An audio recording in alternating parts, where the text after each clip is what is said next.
Bien, buenos días, buenas tardes, depende la zona por donde se encuentren. Nosotros vamos a estar dando inicio a este webinar en donde vamos a presentar en esta ocasión al doctor Daniel Alejandro Russo, que es doctor en salud mental comunitaria de la Universidad Nacional de Lanús, de Argentina, psicólogo, especialista en educación, es director también de la carrera de Seguridad Ciudadana y es autor de un libro muy especial y vinculado con el tema que vamos a trabajar en el día de hoy, que se llama Cuidar a la Fuerza. También fue director nacional de capacitación sobre adicciones en la Cedronar, en Argentina, y coordinador académico de las unidades de prevención policial del municipio de Lanús y de la Policía de Buenos Aires. En este caso, Daniel entonces nos va a presentar una guía para la respuesta policial en crisis de salud mental relacionadas con el consumo de drogas. Sin mucho más, le voy a ceder entonces la palabra a Daniel para que comience la presentación. Y muchas gracias, Daniel. Perdón, una aclaración. Las preguntas las pueden ir formulando a través del espacio abierto para las preguntas y las vamos a estar trabajando entonces al final de la presentación. Por supuesto, como siempre, destacamos la importancia del trabajo que realiza ISUP a nivel mundial y a nivel regional. Y como siempre también los invitamos a seguir visitando la página de ISUP y participando de las actividades. Adelante, Daniel, y muchas gracias. Bueno, tengan ustedes buenos días o buenas tardes según donde se encuentren. Agradezco la posibilidad de compartir este desarrollo que vengo realizando junto a otros colegas y equipos a lo largo de los años. Ese agradecimiento en la persona de Roberto Canay para todo el staff de ISUP, para el acompañamiento técnico para que esta presentación tenga lugar y también por la existencia misma de un espacio en donde nos podamos encontrar profesionales comprometidos y vinculados a la temática del uso de sustancias por fuera de las fronteras donde solemos dedicarnos.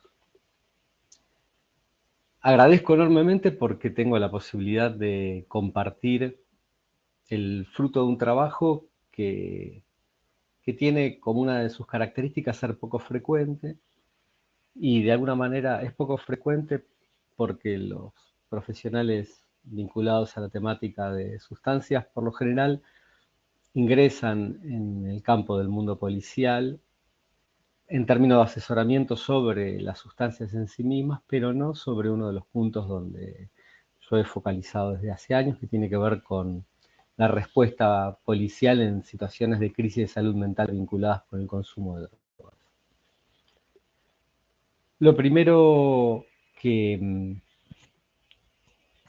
planteamos en general cuando abordamos esta temática con personal policial tiene que ver con la dimensión del problema. Y ahí una de las herramientas que en los últimos años utilizamos como para dar un pantallazo general de la situación tiene que ver con el primer estudio epidemiológico que se hizo en el año 2018 sobre salud mental, y en donde los resultados arrojados en esa oportunidad dieron que cerca de un tercio de la población adulta argentina a lo largo de su vida tiene en ese momento o tendrá algún tipo de trastorno en su salud mental.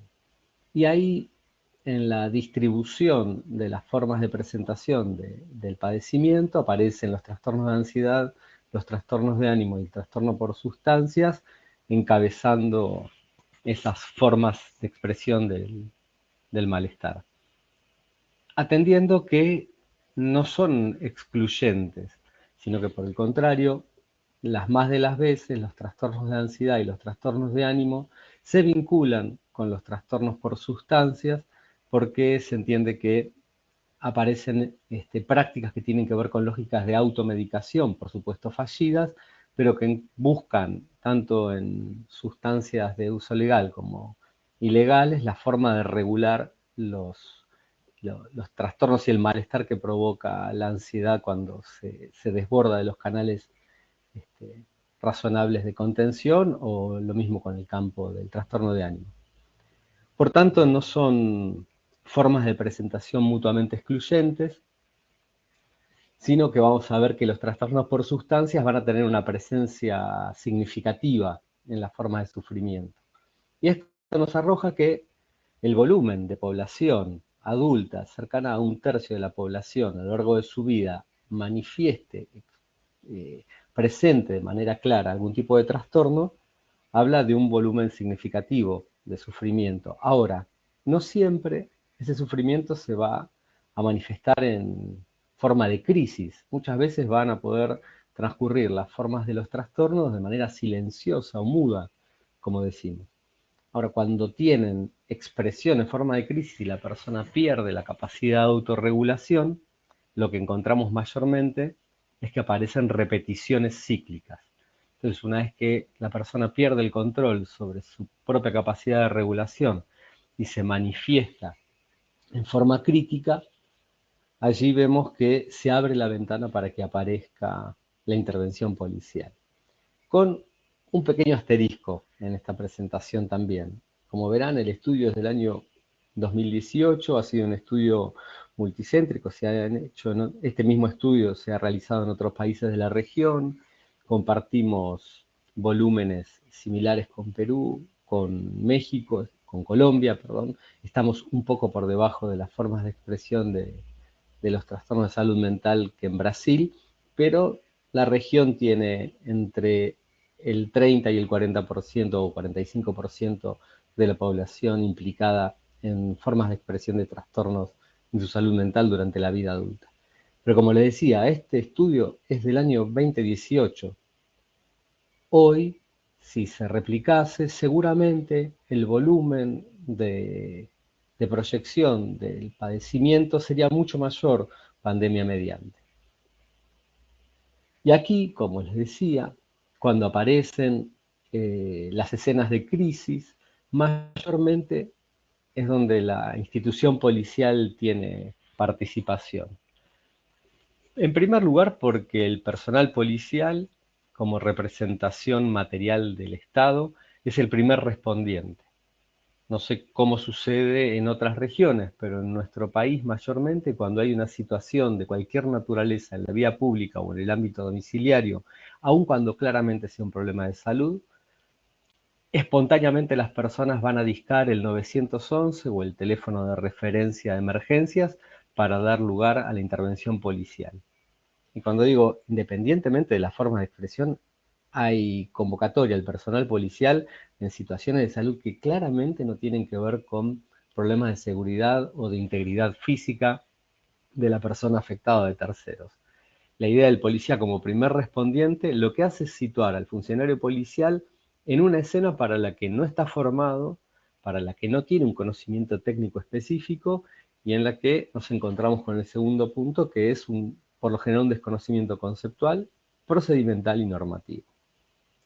Ese desconocimiento nosotros hemos intentado y trabajamos justamente con la intención de acotarlo, para lo cual desde el año 2012 hemos desarrollado una primera guía de intervención, estando yo en la CEDRONAR, y a partir de allí el Estado argentino ha desarrollado en el año 2013 unas primeras pautas desde el Ministerio de Seguridad que han sido actualizadas en el año 2022, donde he sido convocado por el Ministerio de Seguridad de la Nación para la actualización procedimental y normativa, y es lo que de alguna manera hoy vengo a reflejar como fruto de ese trabajo. Una de las cuestiones que identificamos es que el personal policial tiende, por una cuestión de competencia primaria, a enmarcar las escenas de intervención en el campo penal. Y acá estamos hablando de escenas estrictamente del orden de la salud, que pueden después derivar en situaciones de alteración del orden o en situaciones más graves en términos de conducta, pero inicialmente nuestro trabajo tiene que ver con la identificación para el personal policial de que esa intervención tiene un amplio espectro en donde no se enmarca necesariamente en el campo penal, o por lo menos no inicialmente. Cuando la escena se enmarca en el campo penal, en el sistema de representaciones del personal, básicamente las formas en que se intervienen tienen que ver con la reducción física como primer modo de aproximación, donde hay una situación que se percibe como una situación crítica. La primera acción les diría que se divide en dos, para ser más específico. La primera es evitarla, de alguna manera. Si el personal policial tiene la forma de evitar la intervención, lo hará. Si por razones de modulación, presencia de cámaras o de vecinos que puedan dar cuenta de ese contacto y tienen que intervenir, mayormente lo que buscará es contener con las herramientas que habitualmente disponen para otro tipo de intervenciones que tienen que ver con la reducción y la sujeción mecánica de movimientos. Otro de los puntos nodales de donde nosotros pensamos y consideramos esto tiene que ver con el orden jurídico que se activa. Cuando se interviene desde el campo penal, por lo general estas escenas derivan en formas de intervención que se enmarcan en el atentado de resistencia a la autoridad, y la persona que está en un estado de máxima vulnerabilidad a razón de su crisis de salud mental termina, además del padecimiento en sí, termina con una causa judicial de la cual después tiene que atender, y por lo general no tiene este, respuestas que lo perjudiquen a largo plazo, pero sí un orden judicial que se activa y un proceso que se activa que es necesario en la mayoría de las veces. Y además lo pensamos en términos de derechos conculcados. Nosotros hacemos un paralelo con la idea del minuto de oro que se emplea en cardiología, en las intervenciones críticas. Nosotros hablamos del momento de oro. Cuando el personal policial interviene en situaciones de crisis, muchas veces puede ser el primer enlace efectivo de la persona con el sistema sanitario. Para lo cual, en ese primer encuentro de capacitaciones y en la producción del material normativo y también en las vías que utilizamos para el acceso del personal policial a esas formas procedimentales, hacemos mucho hincapié en esto, que un trato respetuoso, adecuado y conforme al orden procedimental que presentamos puede representar para la persona que se encuentre en una situación crítica y en formato cíclico, quizás una oportunidad de oro para poder ser conducida la lógica de malestar en términos de demanda hacia el sistema sanitario. Y muchas veces por vez primera. Una de las, uno de los hincapié que hicimos en esta revisión procedimental y normativa tiene que ver con dónde focalizar o cómo ayudar a focalizar al personal policial la evaluación y la comprensión del fenómeno. Y ahí vimos que en los materiales que se desarrollaron anteriormente, en los cuales también nosotros, digo nosotros siempre porque siempre la acción personal está acompañada del trabajo colectivo y grupal, aún con producciones que habíamos realizado, lo que vimos es que había una sobreabundancia de información que el personal no tiene la capacidad para procesar en las situaciones de intervención crítica. Entonces, a la luz de los años de entrevistas y de trabajo de elaboración de las prácticas que llevan adelante, lo que encontramos fue la necesidad de generar un enfoque centrado en las manifestaciones observables. Esto es, que el personal policial en pocos minutos tenga la capacidad de identificar la escena en términos de riesgos de seguridad y no en la lógica etiopatogénica. ¿No? Bueno, ¿qué es lo que ocurrió? ¿Por qué? Si es una intoxicación con tal o cual sustancia o por el contrario es una crisis de abstinencia. Dejamos esa posibilidad de evaluación para el personal médico y eventualmente como forma de recogida de información en la escena en un segundo momento. Nosotros, al centrarnos en las manifestaciones observables, lo que le decimos al personal es, se van a encontrar con tres formas frecuentes. Personas que se encuentran, por lo general, en la vía pública con pérdida o disminución significativa de conciencia, personas que están cursando una crisis no violenta. Esto es que pueden estar en estados confusionales o con otras formas de expresión, pero que no tienen una conducta violenta en curso, o personas con indicios de escalada hacia la violencia, personas que muestran una conducta agresiva y que sabemos que esa conducta agresiva puede volcarse a la expresión en términos violentos en poco tiempo.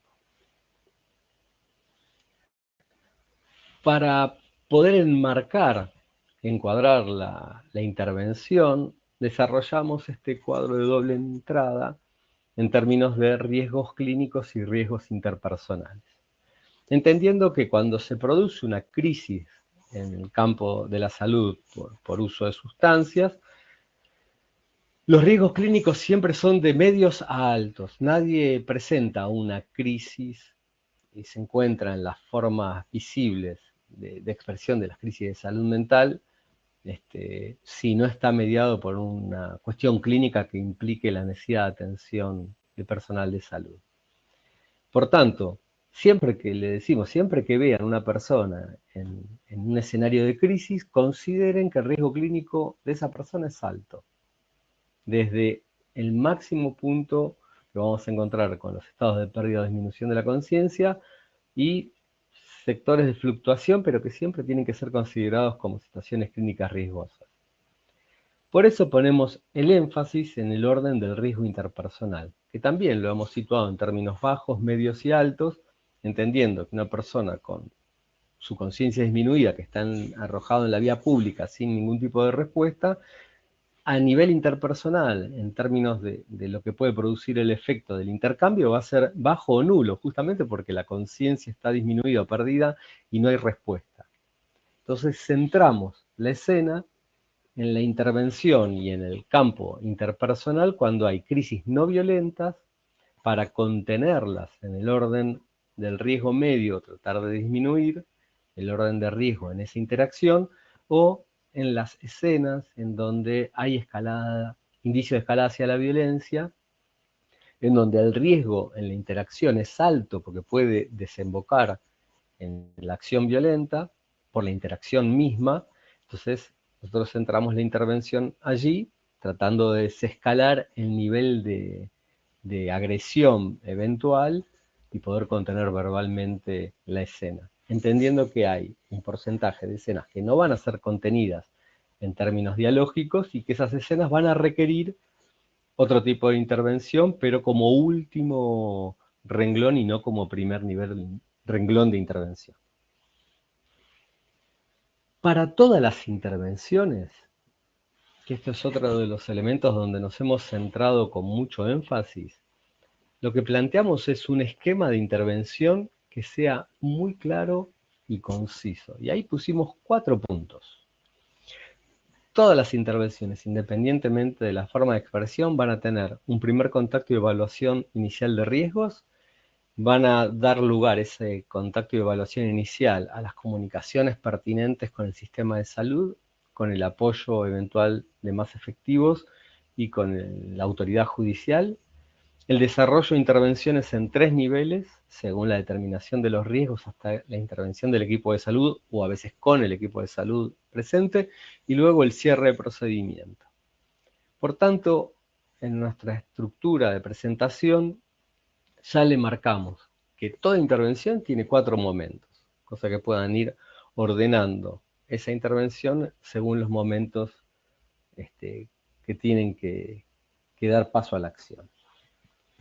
El primer contacto y la evaluación inicial de riesgos se compone de 2 elementos que se dan en simultáneo. Mayormente, el servicio policial en nuestro país se compone de la acción de binomios o trinomios. ¿Existen policías que están en situaciones de patrullaje o de custodia solos? Sí. Idealmente, la acción policial no es una acción solitaria, sino que se compone de estos binomios o trinomios, según los destinos o la forma de organización de cada una de las instituciones. Entonces, lo que les planteamos a los cursantes cuando hacen nuestras capacitaciones es que asuma, en caso de ser un binomio, asuma una de las personas el punto de contacto directo con la persona afectada, mientras el otro simultáneamente hace la evaluación de la escena. Esas preguntas básicas para identificar el estado de conciencia tienen que ver primero con registrar el nivel de autoconciencia, preguntando nombre y edad de la persona. Si las respuestas contienen un grado de coherencia, entendemos que es un primer nivel de predicción de posibilidad de diálogo, lo que da lugar a las consideraciones de conciencia en términos de tiempo y espacio.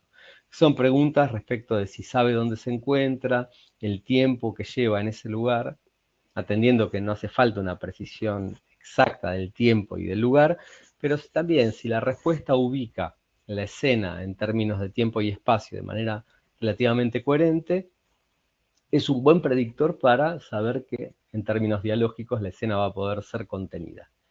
Y luego, el nivel de autopercepción y de evaluación del estado general que la persona hace sobre su situación.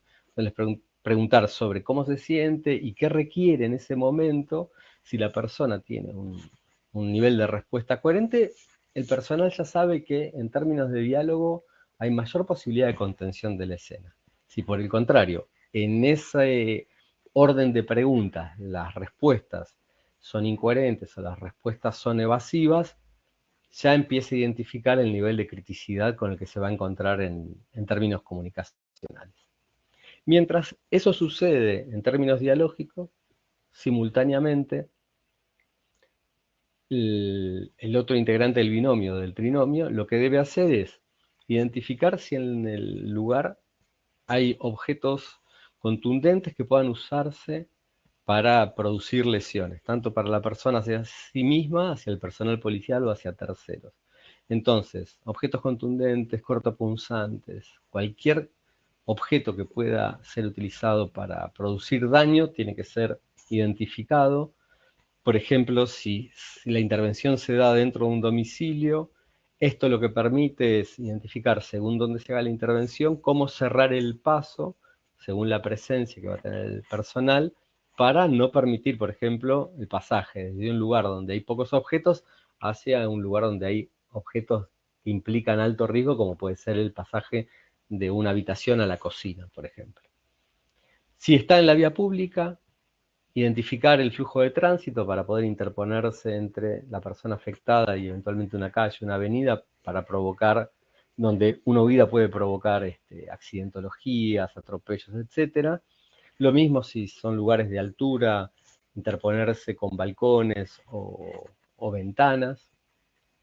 Y en los espacios de intervención, en las zonas barriales, por lo general lo que incluimos también en esta evaluación de la escena es ver si se identifica alguna persona llegada o conocida que pueda brindar información sobre la persona afectada.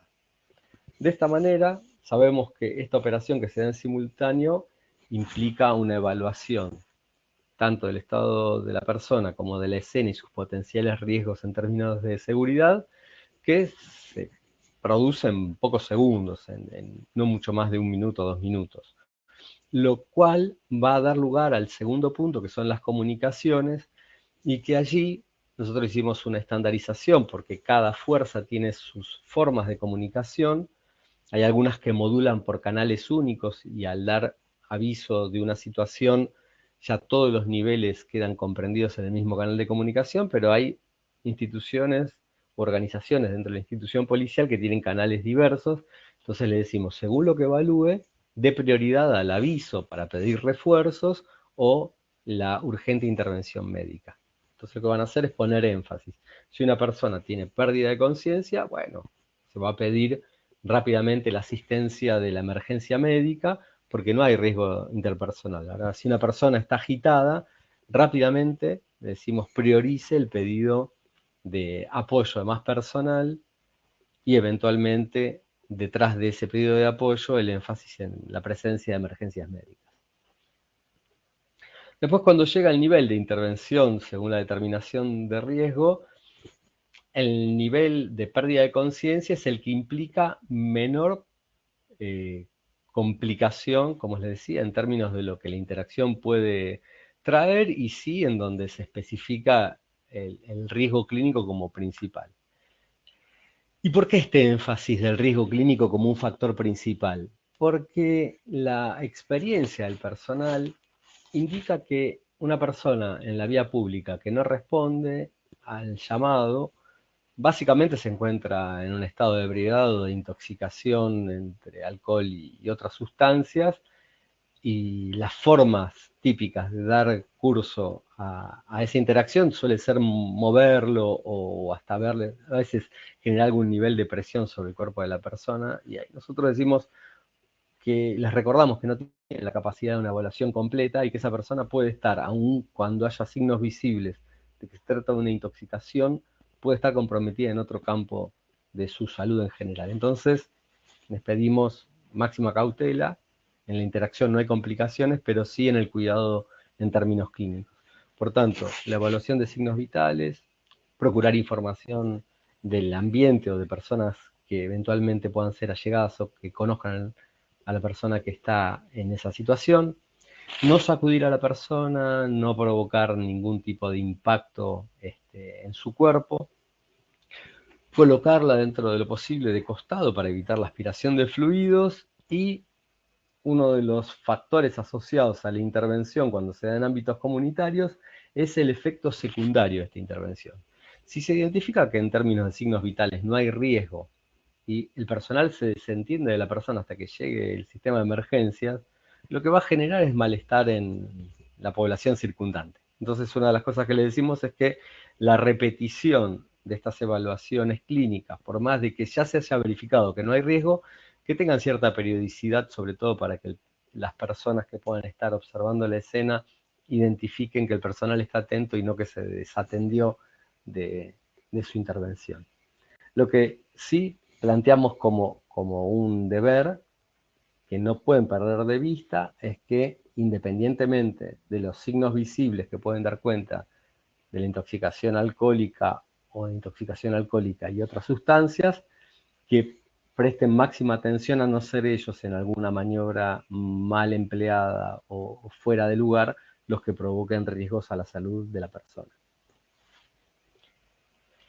Las crisis no violentas, que constituyen un volumen muy significativo de intervención y que nosotros nos centramos en esta presentación en las crisis no violentas, en las crisis en general vinculadas al uso de sustancias, pero vamos a encontrar en crisis no violentas muchas personas de edad avanzada que se encuentran desorientadas en la vía pública o que presentan algún signo en términos de no reconocimiento de áreas o de personas que expresan altos niveles de angustia. Por tanto, que las crisis no violentas son de un espectro muy amplio, pero estrictamente cuando tiene que ver con la desorientación o ciertas formas de expresión no violentas en personas intoxicadas por uso de sustancias, ¿no? por el uso de drogas, sean legales o ilegales, lo que especificamos es que esa intervención lo que tiene que evitar es la escalada de tensión. Y aquí nosotros usamos una estrategia para la presentación de los modos de intervención policial que asoció nuestra propuesta a lo que es la doctrina del uso racional de la fuerza, que es una doctrina que regula la progresividad en el uso de la fuerza para las policías en todo el mundo, y que indica en 3 primeros escalones la presencia policial como primer renglón del uso de la fuerza, las comunicaciones como segundo nivel y después las intervenciones de reducción como tercer nivel. Y hacemos énfasis en esto porque cualquiera de nosotros que no sea personal policial, si se acerca a alguien que está en una situación de desorientación o con un nivel de angustia muy elevado o con otras formas de expresión, la recepción de nuestra presencia va a variar según la persona interprete nuestra forma de llegar, etc. Ahora, cuando se trata de personal policial, la presencia está mediada por el uniforme. Y eso produce un efecto que nosotros hemos denominado moneda en el aire. No hay forma de anticipar si la respuesta va a ser colaborativa o por el contrario va a ser resistencial, independientemente de la buena disposición del personal. Entonces, lo que nosotros planteamos es, en esas formas de intervención, tienen que ser muy cuidadosos en el manejo del espacio y en el manejo de los niveles de interacción comunicacionales. En términos espaciales, la recomendación de los 2 brazos de distancia para poder mantener el diálogo que es un estándar internacional para poder establecer cierto resguardo del espacio personal, nosotros lo corremos, lo mantenemos como un estándar de referencia, pero lo corremos en términos de eso se da con las personas en situaciones generales. Cuando una persona está en una situación de crisis, lo que nosotros decimos es, en la medida que se aproxime el personal e identifique algún cambio en la posición física del sujeto, ahí tiene que empezar a detener su marcha de aproximación y generar un breve desplazamiento hacia un lateral para despejar la zona frontal. Entonces, posicionarse aproximadamente 2 brazos, quizás un poco más según el tipo de respuesta que reciba, y lateralizar hace que se encuentre la distancia óptima para poder tener la interacción, en donde el personal se va a presentar y va a iniciar esa serie de preguntas que les hice referencia anteriormente. En términos del segundo renglón, que es el de la comunicación, nosotros ahí hacemos hincapié primero en identificar, que el personal puede identificar que una persona en estado de crisis no va a tener los parámetros comunicacionales que podamos esperar en un diálogo habitual o que ellos conocen en los diálogos de interacción con personas que están cometiendo delitos. Por tanto, lo que nosotros priorizamos allí en términos comunicacionales son las cosas que no deben hacer. No deben moralizar, no deben dar instrucciones en términos negativos, no deben generar formas de vinculación amigables que confundan el tono, ¿no? Tiene que haber una distancia respecto de preguntar a la persona qué necesita, pero no validar al nivel de una práctica que confunda el tipo de relación con la persona. No es momento para juzgar, no es momento para dar instrucciones sobre el buen vivir, no es el momento para intervenciones de segundo orden, es simplemente una intervención que disponga la posibilidad de mantener una actitud calma, tranquila y receptiva. Estar muy atento a evitar movimientos o gestos bruscos, y en ese nivel de la comunicación, lo que les decía es, cuando se recurren a formas a través del chiste o de las formas demasiado amigables de comunicación, puede dar lugar a la interpretación de falta de respeto por la persona afectada. Y esto ser un factor que precipite una escalada de una crisis no violenta hacia una forma de expresión violenta. En ese sentido, les recordábamos algo que espontáneamente y es casi contraintuitivo, cuando una persona está con cierto nivel de malestar o empieza a tenerlo, las formas de contención no pueden incluir órdenes imperativos de naturaleza tranquilizate o calmate, porque justamente son vividos como un desafío y provocan un incremento del malestar. Entonces, lo que le decimos es ganancia de tiempo para que llegue el personal de salud y asuma la responsabilidad primaria en esa escena. ¿Qué pasa con, nosotros lo llamamos la vedette de la intervención, porque el personal policial está sobre todo muy preocupado cuando hay crisis con escalada potencial hacia la violencia o cuando hay situaciones que implican ya expresiones violentas? En primer lugar, nosotros somos muy sensatos o intentamos serlo respecto del cuidado de la integridad y la vida del personal. Si una persona tiene un arma de fuego, su estado mental pasa a un segundo plano porque hay una amenaza efectiva. Por tanto, la intervención policial no se va a dar acorde a los marcos de referencia que damos. Si una persona tiene un arma blanca y se muestra dispuesto a usarla, es lo mismo. El personal policial va a tener que priorizar el orden de la seguridad personal por sobre el estado mental de la persona. Ahora, si la persona tiene objetos cortopunzantes, armas blancas, pero muestra una disposición a poder desprenderse de ella y colaborar, tiene una intervención posible que puede bajar el nivel de escalada violenta y que es lo que buscamos en este tercer nivel, que es procurar el descenso gradual del estado de agitación. ¿Cómo? Con las mismas estrategias de contención verbal, entendiendo que el nivel de comunicación tiene que ser más cuidado todavía que en el anterior, porque ya hay un indicio de agresividad en curso. Lo que sí también sabemos, mal nos pese, es que esas técnicas de desescalamiento conllevan mucho esfuerzo y tiempo y que no siempre llegan al resultado esperado.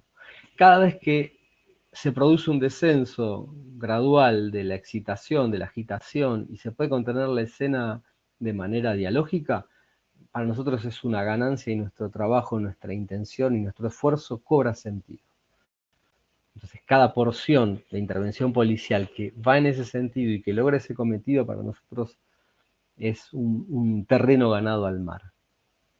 Pero sabemos que después hay un volumen de intervenciones que necesariamente van a llevar al campo de la sujeción mecánica preventiva, esto es de la reducción de los movimientos para evitar que la persona se lastime el personal o a terceras personas. Y allí nosotros hemos hecho una revisión y hemos trabajado durante poco más de un año con un grupo especial de intervención de la Policía Federal Argentina, que es el Grupo Especial 1, que tiene como hipótesis, una de sus hipótesis de intervención son las crisis de salud mental cuando implican acciones violentas y riesgo para el personal policial. Es un grupo especial que tiene un nivel de preparación física y un nivel de equipamiento que logran una reducción, una sujeción mecánica, lo hemos cronometrado, en 20 segundos. Lo que nosotros hemos trabajado con ellos es que esa capacidad técnica en donde reducen y bajan el riesgo de daño casi a cero en la intervención para ellos y para la persona sobre la que se interviene, tiene que ver con una intervención muy específica cuando son convocados. Pero nosotros trabajamos sobre todo para el personal preventivo que está en calle y que difícilmente esté compuesto por 8 integrantes como si el grupo especial, que no cuenten con la capacidad física como si cuentan ellos y que no tengan el equipamiento, los escudos convexos o las cintas de amarre. Por tanto, ese año y poco de trabajo con ellos, lo que hemos intentado, y creo que hemos logrado la mejor versión de las posibles, es trabajar con estrategias para el personal que estén basadas en cierto sentido de realidad, produzcan el menor daño posible en términos potenciales y que al mismo tiempo puedan ser realizadas por un número coherente de personal en situación. Entendemos que menos de 4 personas en la escena hacen a una situación de lucha física y no de intervención de sujeción mecánica preventiva. ¿Cuáles son los ejes en la sujeción mecánica preventiva donde ponemos énfasis? En primer lugar, que tiene que ser la última opción y nunca la primera, que tiene que ser por el mínimo periodo y que va a depender la naturaleza de la sujeción de si se encuentra personal sanitario o no en la escena. Aquí tienen parte del grupo especial del que les hice referencia, la persona sobre la que se interviene también, la persona sobre la que se interviene también es personal del grupo. Este ensayo que les voy a mostrar con personal sanitario tiene que ver con la posibilidad de sujeción para la intervención del personal sanitario con agentes químicos, de modo tal que garantice el traslado con el menor riesgo posible. Y por supuesto que es un ensayo, con ciertos cuidados en las prácticas fueron mucho más activos. La forma de intervención es en racimo, no en 360, no se rodea a la persona, sino que se va en racimo. Cada integrante tiene que ir a una extremidad superior. Quien está en contacto de diálogo tiene que ir hacia la cabeza, el personal restante hacia las piernas. La intención de la sujeción supina tiene que ver con dar la posibilidad al personal sanitario que intervenga a través de agentes químicos para poder contener cuando la escena no tiene otra forma de contención y rápidamente proceder al traslado. Estas son las formas en donde en todos los manuales se especifica dónde hacer la presión, cómo cuidar las articulaciones, cómo inmovilizar produciendo el menor riesgo. Por supuesto, acá hay una colaboración de quien participa en las escenas reales.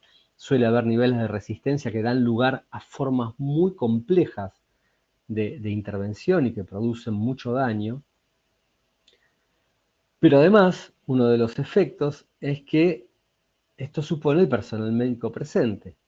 Y cuando la bibliografía canónica dice que la sujeción tiene que ser en este sentido y no el personal médico, la pregunta del millón que surge del propio personal es ¿cuánto tiempo hay que sujetar a una persona hasta la llegada del personal médico, que puede tardar horas en alguna situación?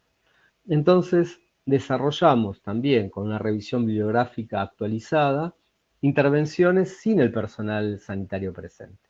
¿Cómo deberían darse? Esas intervenciones que siempre hacemos énfasis en que tienen que durar el menor tiempo posible, tienen las mismas formas de inicio, la acción en racimo, solo que deben llevar a la persona afectada hacia adelante, cuidando sobre todo la cabeza, procediendo al esposamiento.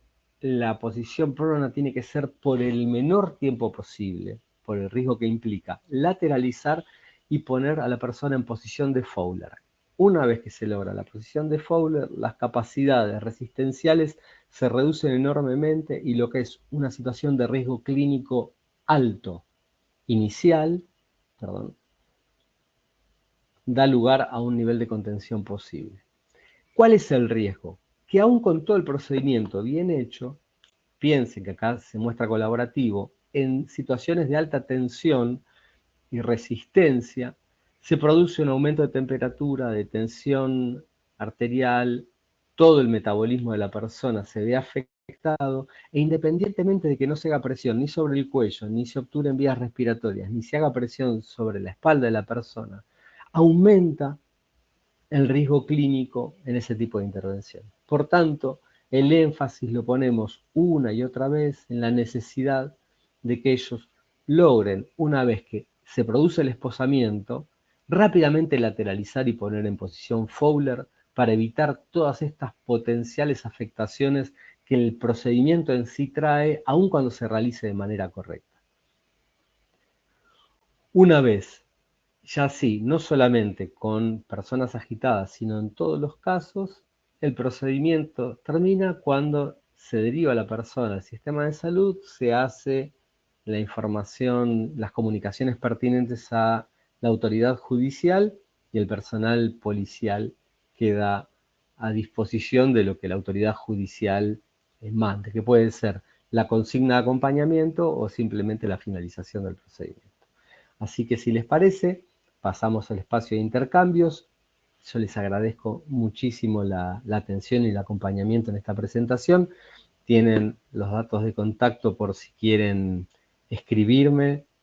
Estoy a disposición tanto en el mail como en el Instagram. Será un placer poder acompañar con material o cualquiera de las consultas que ustedes tengan. Bien, muchas gracias, Daniel. Muy claro, muy ilustrativo y aparte un tema absolutamente importante y necesario en nuestra región. Eh, a ver, quería ver si eh, antes de dar paso a las preguntas, estaba en cualquier momento va a estar conectándose eh, Jimena Kalauski, que es la jefa de reducción de la demanda de la CICAD. Así que en cuanto se conecte le vamos a dar las palabras para hacer una intervención de cierre. Mientras, voy a pasar a leer algunas preguntas. Por favor. Una pregunta de Héctor Molina, que es un amigo de Argentina, que pregunta lo siguiente, dice, ¿el estado paranoico que tiene una persona en un caso de excitación psicomotriz no se ve potenciado por la presencia policial? Sí, sí, claramente. Por eso nosotros trabajamos con un concepto de un psiquiatra que es muy poco conocido en nuestro medio, que es Georges Debré, que es el concepto de valor de estímulo. El policía es consciente, pero ahondamos en este tipo de intervenciones, a que sea plenamente consciente del valor de estímulo que implica su presencia uniformada con una persona que tiene su estado de salud mental afectado. Sí, sabemos que es un Bien, factor que gracias. potencia el riesgo. Bien, clarísimo, Daniel, y aprovechamos que ahí está Jimena Kalauski, que recién comenté que es la jefa de revisión de la demanda de la CICAD-OEA, y bueno, nos va a dar el lujo de hacer un comentario post presentación. Así que le doy la palabra a Jimena. Acá estoy peleando con este sistema, pero bueno, muchas gracias. Quería saludar bueno, a Daniel Russo, a Roberto Canay. Ha sido una excelente presentación. Yo tomé varios apuntes. Realmente es muy necesario que la policía esté involucrada, esté entendiendo de qué se trata todo esto, porque hay mucho prejuicio en el ambiente y por lo tanto también a veces en el cuerpo policial de cuáles son los problemas o las dificultades que puede presentar una persona que está haciendo una crisis en el tema de salud mental. Entonces, creo que las herramientas que has entregado han sido muy prácticas, sencillas a la vez, pero también muy prácticas en términos de cómo hay que actuar y entender que no todo tipo de crisis de salud mental va a significar que la persona va a tener una reacción violenta, que probablemente es lo que la mayoría le temen, ¿no? Así que nada, quería solamente desde la CICAD, desde la OEA CICAD, felicitar a ISAP Argentina por haber tenido la iniciativa de abordar este tema. Creo que es muy, muy práctico y espero que, bueno, que los demás capítulos, los Estados miembros de la OEA también puedan aprovechar, sé que va a quedar grabado, pero puedan aprovechar esta presentación y probablemente generar también una formación de más largo plazo para las fuerzas policiales. En estos tiempos en que la sobredosis por consumo de sustancias se dan en la vía pública, es muy, muy necesario tener todas estas herramientas. Así que nada, solamente felicitarlos, agradecerles y ha sido una presentación de muy, muy buen nivel. Muchas gracias. Bien. Bueno, Muchas gracias, Jimena. muchísimas gracias, Jimena, por el comentario. Este, y voy a continuar un poco entonces con las preguntas, Daniel.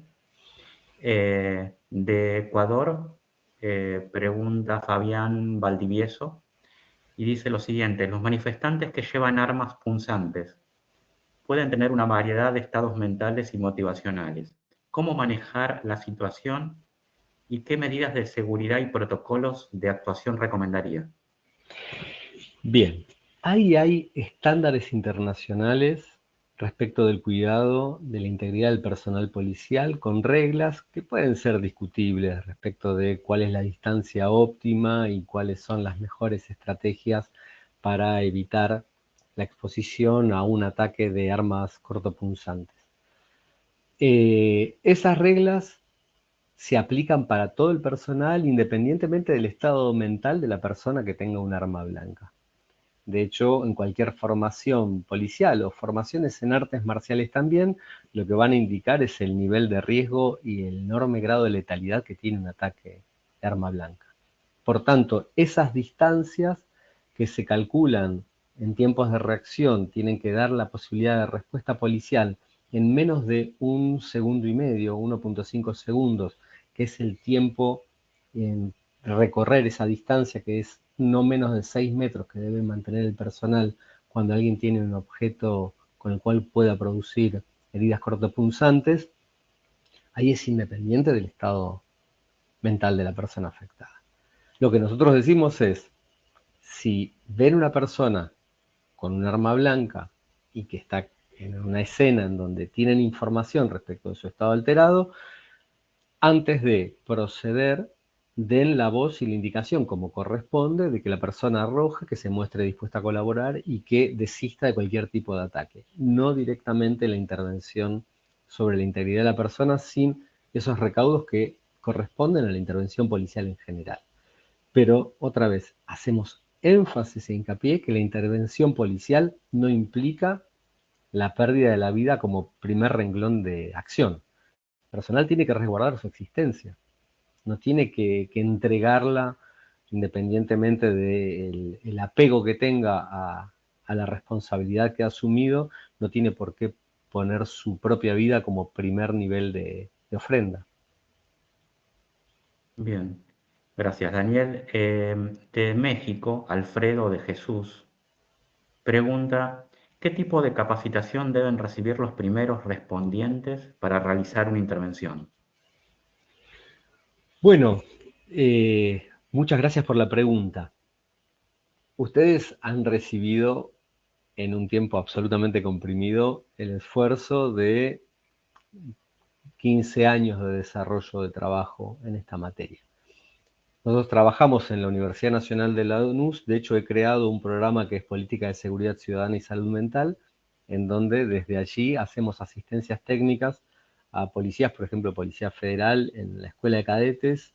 Todos los años, todos los cadetes del último año pasan por estas capacitaciones y lo que hacemos son trabajos en lógica de roles vivenciales y experiencias de comunicación con niveles de dificultad en la intervención y el posicionamiento y la identificación de los cambios físicos y de los cambios actitudinales, que es fundamental para identificar cuándo una escena puede cambiar de tono y pasar de lo dialógico a la acción física, o por el contrario, cuando hay signos de desescalamiento que pueden observarse, cuáles son las palabras a emplear, cómo identificar la posición óptima de distancia y el corrimiento en grados para no obturar y generar amenaza en la persona.